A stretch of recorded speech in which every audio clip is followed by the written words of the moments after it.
Welcome to Literary Dialogues with Nina Serrano. I'm your host, Nina Serrano. I'm proud to say that my guest today is my husband of over 40 years, Paul Richards.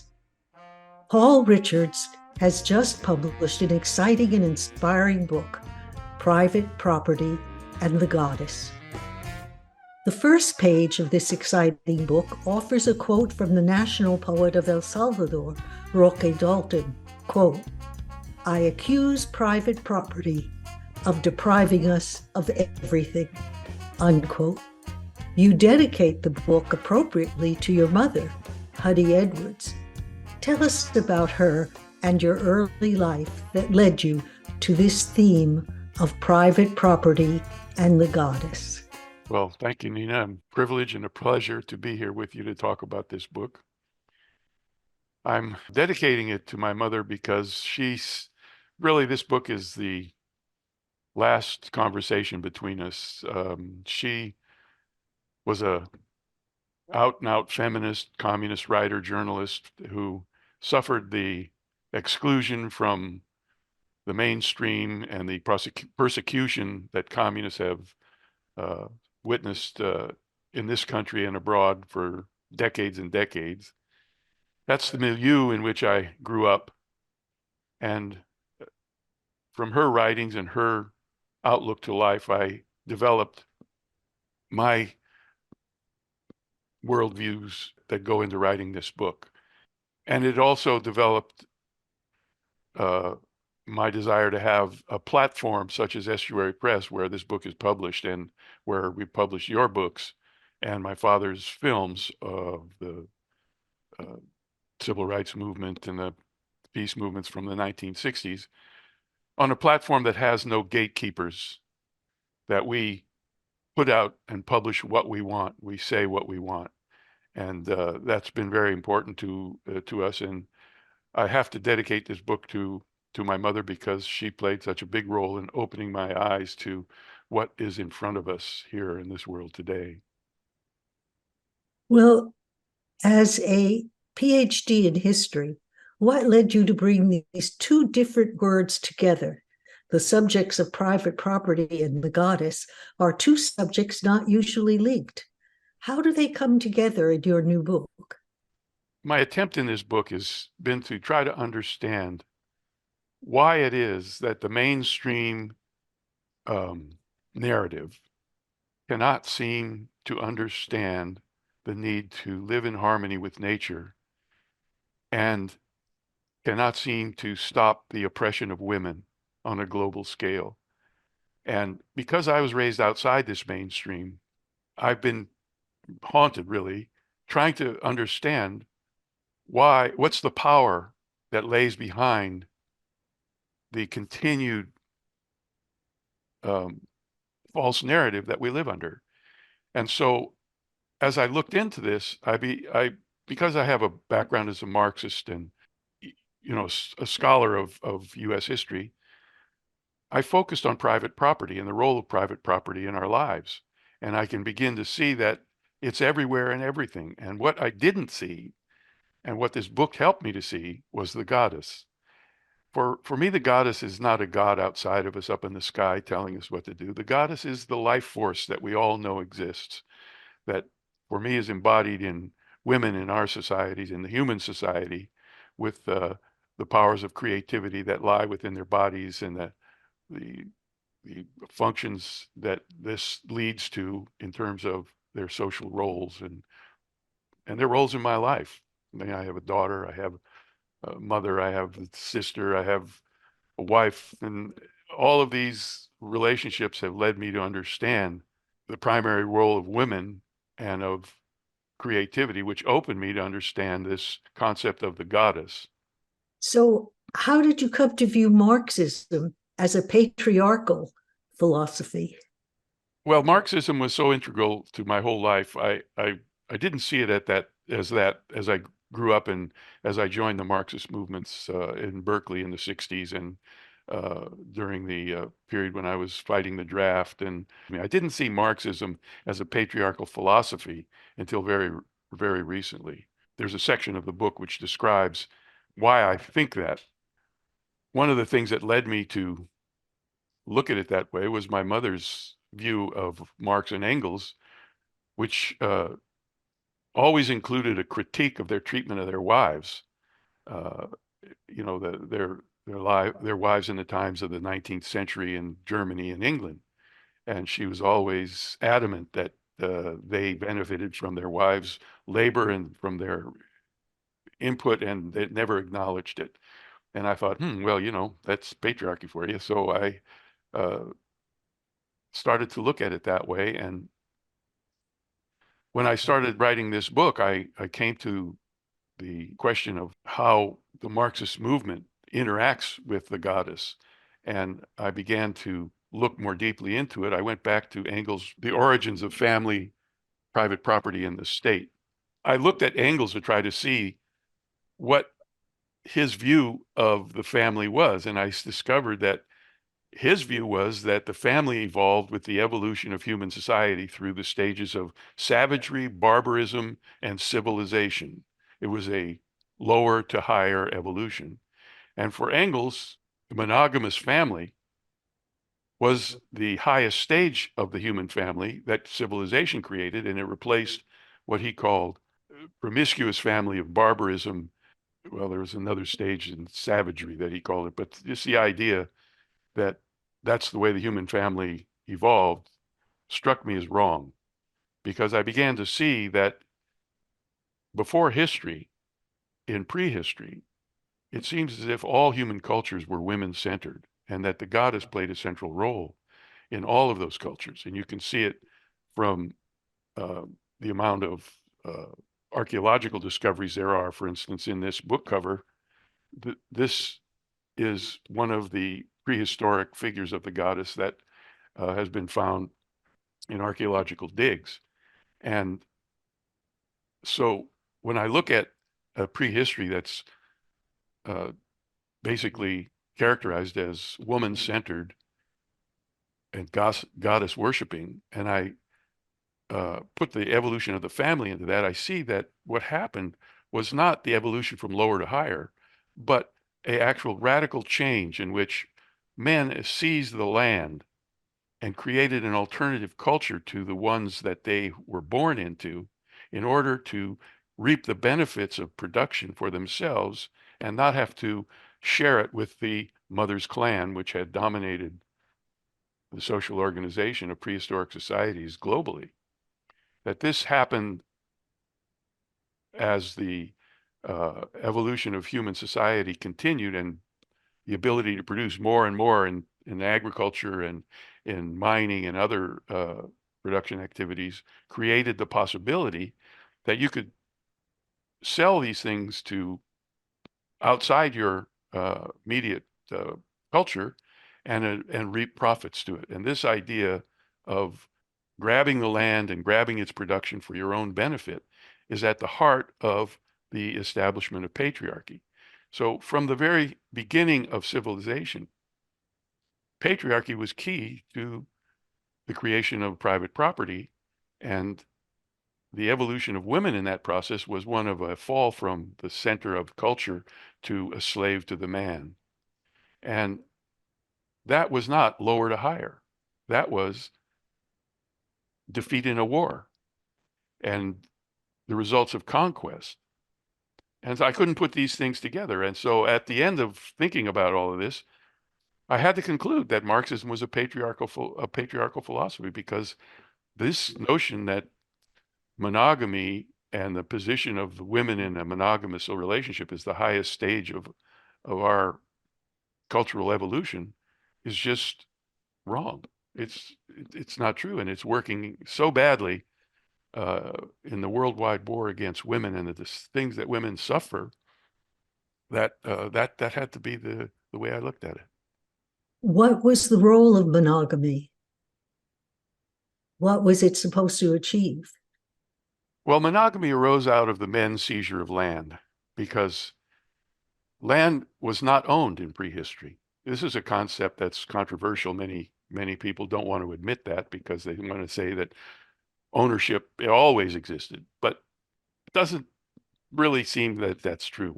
What seems to be is that there was no ownership in the prehistoric period. And when you look at indigenous cultures around the world, they don't relate to ownership the way civilized societies relate to ownership. So when men seized the land,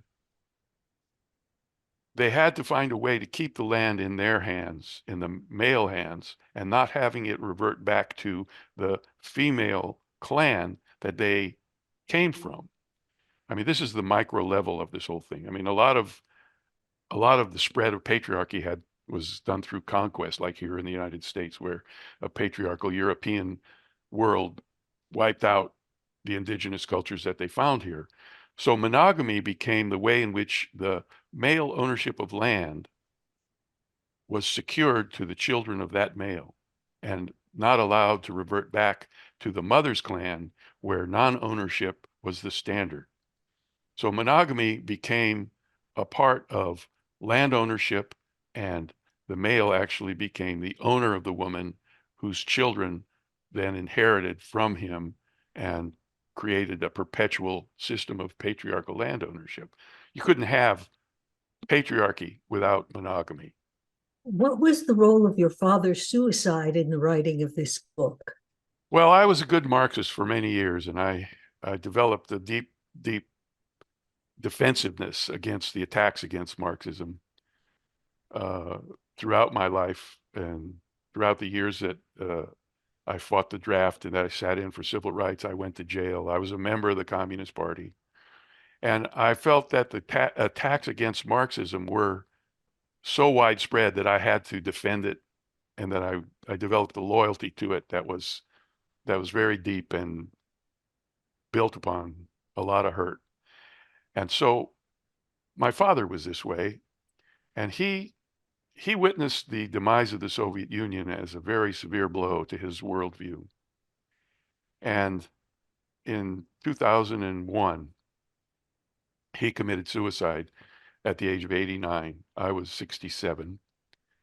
Well, I have a part in the book that I'd like to read about that if I could. Please do.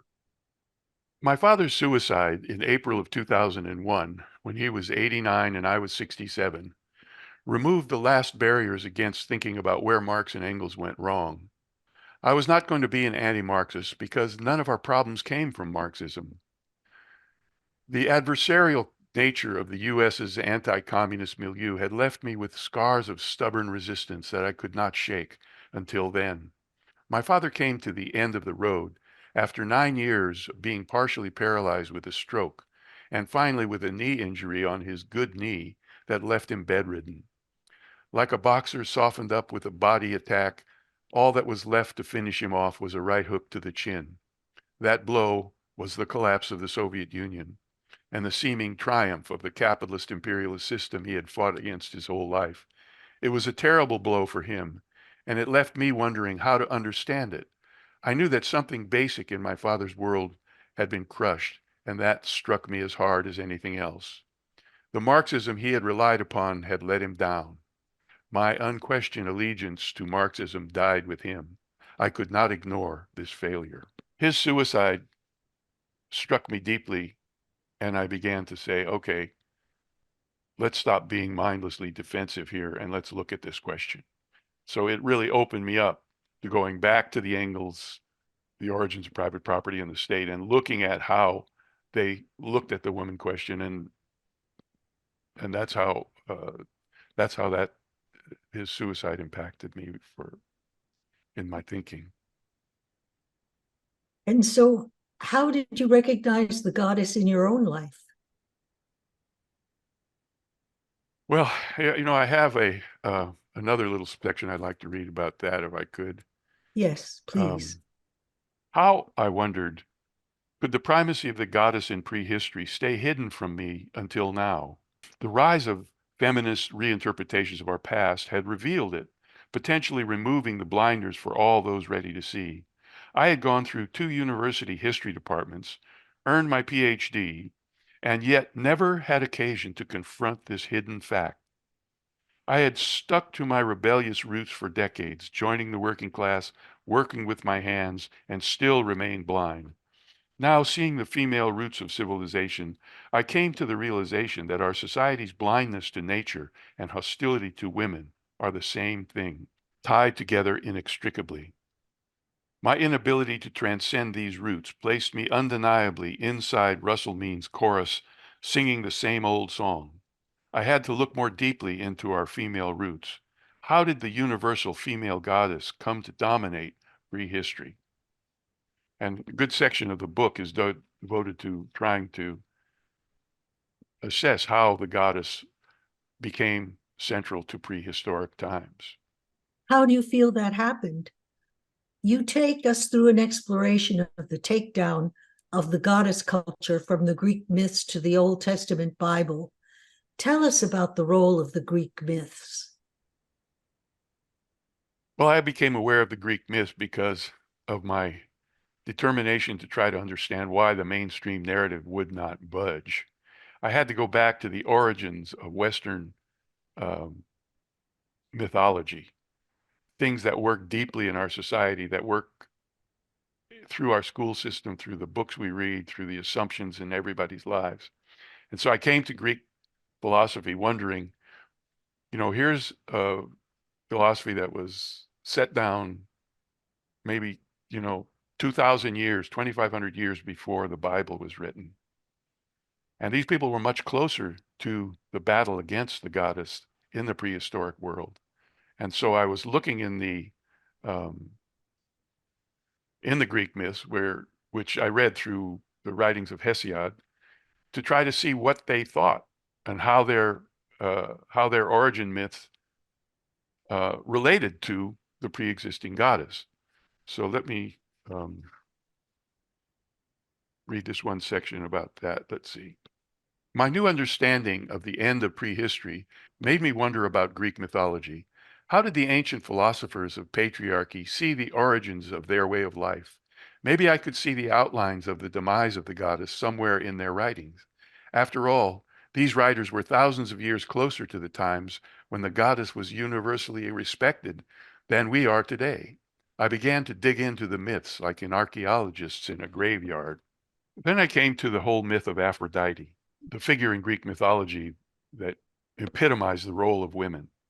And I asked myself, how is this different from the goddess? In the book, I write the following. As beautiful and desirable as she was, the emergence of Aphrodite was a major demotion for women. Women fell from universal goddess, worshipped as the source of all life, to the one-dimensional sex slave who, quote, loves the organs of sex.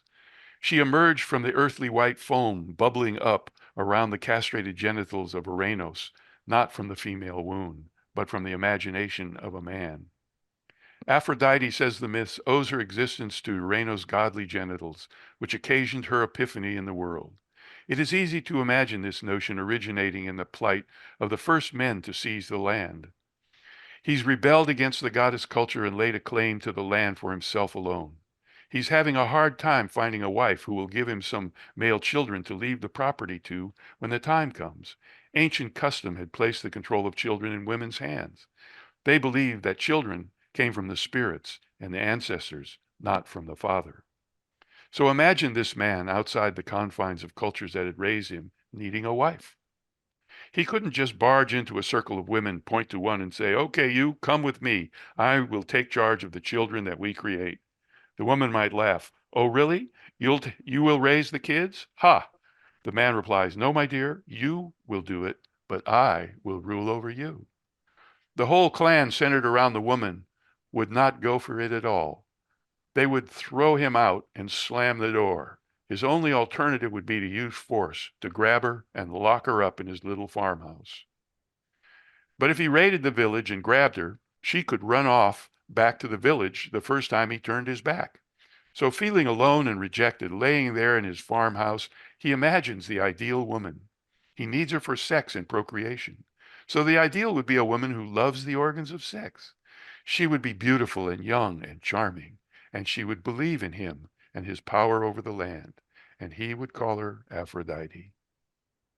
Looking through these myths was one tale after another of this demotion of the status of women, wrapped up in these pretty packages like Aphrodite was, but nevertheless, the content of these myths was a huge demotion for women who are reliving and suffering this demotion in every generation that I've witnessed and in every generation I've ever read about. Then, of course, I came to the Bible. And here, let me read one more little section about. Please do. This is about, both the Bible and the Greek myths start off with the concept of the abyss. God created everything out of nothing. This concept is the essence of the suppression of the goddess, because it's an assumption that says that before the male god in the sky created life, there was nothing. Well, before a male god in the sky existed, there was the woman-centered cultures of prehistory. So the abyss, the concept of an abyss, is the negation of the goddess. Let me just. The concept of the abyss was part of the war against the goddess. Is it any different than our modern propaganda, I wondered? How could we understand the war in Vietnam, for instance, if we think of the Vietnamese as gooks? Such concepts reduce real humans to unworthy enemies instead of people who are fighting for their independence and freedom.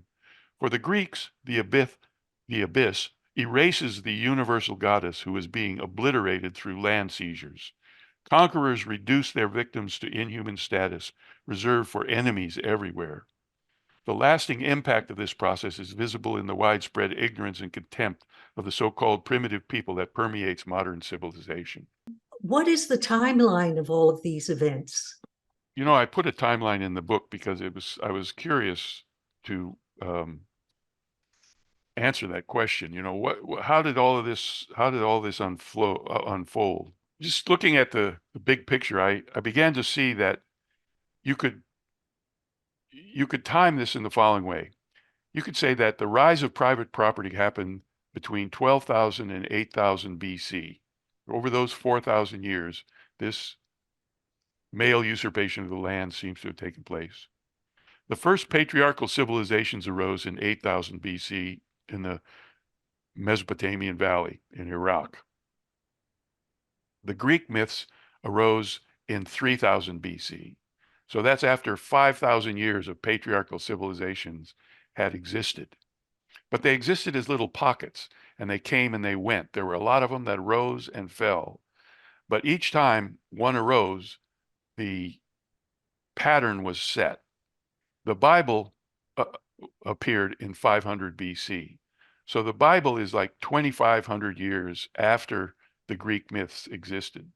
And the Greek myths were not the only set of myths that were out there, but it's the one that we in the West cite and base so much of our views of the world on. So I focused on them. So if for the last 8,000 years, did you say? Mm-hmm. We have been under patriarchy. What hope is there for women? What can we do about this situation? Well, let me read what I wrote in the conclusion of my book. If the roots of our global rush to disaster are in patriarchy and private property, what does humanity, now 8 billion strong, do to turn this around? I have my answers to this question, and so do many others who have thought about it. Whatever happens, it is clearly necessary for us to heed the call of Russell Means and others to respect nature and the earth. You have never mentioned this man before. Russell Means was instrumental in the creation of this book. Trying to find answers to the question of our blindness to the earth started for me with the American Indian leader Russell Means' 1980 speech, "For America to live, Europe must die." Russell Means, who lived from 1939 to 2012, was a leader of the American Indian movement during the occupation of Wounded Knee on the Sioux Reservation in 1973. He challenged European Americans generally, but pointedly included Marxists, to respect Mother Earth. He said that European Americans, including Marxists, had proved ourselves unable to hear him. I considered myself a Marxist for many decades, so his challenge hit home. I did not read Russell Means' 1980 speech until well into the new millennium. Things that had never interested me before became obsessions. I started reading in archaeology, genetics, prehistory, and Greek mythology. Years passed as I shifted from one subject to the next, trying to understand the general crisis of civilization that I have been living in my whole life. When my ideas began to crystallize, I realized that my understanding evolved in the context of my own personal history. And then I realized that I couldn't account for my society's blindness if I didn't understand my own blindness. So the first part of the book unfolds my history as a student, as a radical, as a carpenter, as a jailbird in coming to grips with my own views of the world and how I was blind to what How did you Russell. become a jailbird? Well, sitting in for civil rights in San Francisco, I spent a couple of months in the San Francisco County Jail and learned quite a bit about the nature of our justice system, and which revealed to me the true nature of our society. The Russell Means statement, "For America to live, Europe must die," was very challenging, and especially because he included Marxists in that. He said, for him to become a part of the workers' movement, according to Marxists, he would have to give up his language, give up his land, give up his culture. And he said he wasn't willing to do that, that was an unreasonable demand. And I have to agree with him. And so I began to think outside the civilizational box that I had been in. I began to say, well, um, our connections to nature in civilization are very different from the connections of people to nature in these, what I would call prehistorical or indigenous societies that Russell Means was advocating for. And this led me to understand the spiritual nature of the problems I was confronting. Because when you put everything down to the market and money, you destroy the spiritual nature of our connection to the earth. The value of a forest is only realized when you cut it down. That is putting everything on its head. We come from the forest. We come from the nature, from the natural world. We can't destroy it to give it value. We have to find our way out of that. And Russell Means pointed me to this conclusion, and that is fundamental to the whole writing of the book. How did that lead you to the concept of the connection between private property and the goddess? Well, the prehistoric uh, world existed without ownership of land. And all of my studies of prehistoric culture indicate that they had a deep spiritual connection. They saw the trees, the rocks, the rivers as living things that you need to respect and live in harmony with. When I was in high school, I was a student of Joe Brown, who wrote a book called The Seven Sacred Rites of the Oglala Sioux. And he was in charge of religious studies at this school, which was in Sedona, Arizona, a very beautiful place to spend 3 years of my young life. And he would bring the elders from the Hopi, the Navajo, and the Zuni tribes to speak to the student body. And they brought a concept of the oneness of life that I had never heard before, coming from a radical family, growing up in an interracial, leftist, communist uh, uh, family in Oakland, California. I had never heard that we should live in harmony with nature. I mean, I came from a milieu which finally led me to ask at one point, do we really need nature? That question was a real question. I looked around and I thought, well, do we really need it? Can't we just destroy everything? And it's such a ridiculous question, but it's certainly one that everyone has got to come to grips with, especially when you live in concrete cities and, all the real ways we survive are come from socially derived electrical systems, plumbing systems, the water, the sewer, the everything is delivered to us. And is nature really needed? Can't we just do this without nature? I mean, just anyway, of course we need nature. We're part of nature. And the, my exposure to these holy men in high school uh, opened my eyes to it. But then it was like I closed my eyes to it there for many years afterwards and went into, the universities, this political movements, struggle to make a living.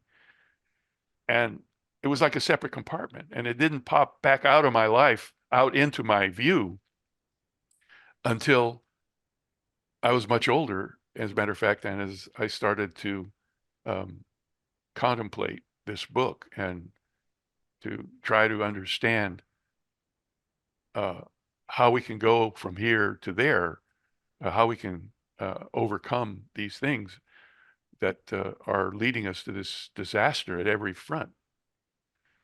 And, because of being excluded from the dialogues of our society as a communist and a Marxist for all those years,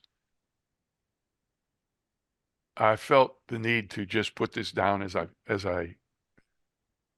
saw it, and this book is the result of that. And you know, it's full of very difficult questions, and the whole point of the book was the questions, not the answers. And it's my hope that um, by reading this book, people can open themselves to understanding where we need to go and what questions are important, and maybe we can all find some answers. Human societies must take off the patriarchal blinders and recognize the fundamental rights of women and the earth to exist in a healthy condition. At a minimum, this means reforming the laws on private property to include the rights of rivers to be clean, of other life forms to live free of poisons and extinction, of the air to be clean and breathable.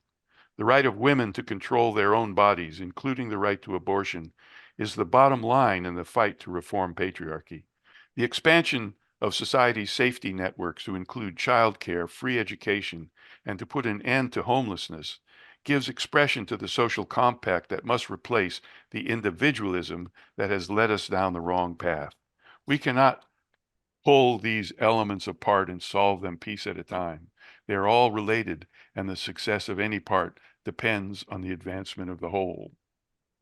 Well, how can interested listeners read your book, Private Property and the Goddess, and learn more about your works, both in print and video? Well, you can go to estuarypress.com, ESTUARYPRESS, no space, no caps.com. And there's a header on that landing page that you can click on, and that'll take you to where you can find the book. It's available um, on Amazon, on Barnes and Noble. It's available as an ebook and as a paperback book. So listeners can find the book through estuarypress.com. Yes, or they can search directly on Amazon for Private Property and the Goddess. Thank you so much, Paul Richards, author of Private Property and the Goddess. You're welcome, and thank you for having me on here. It's a pleasure.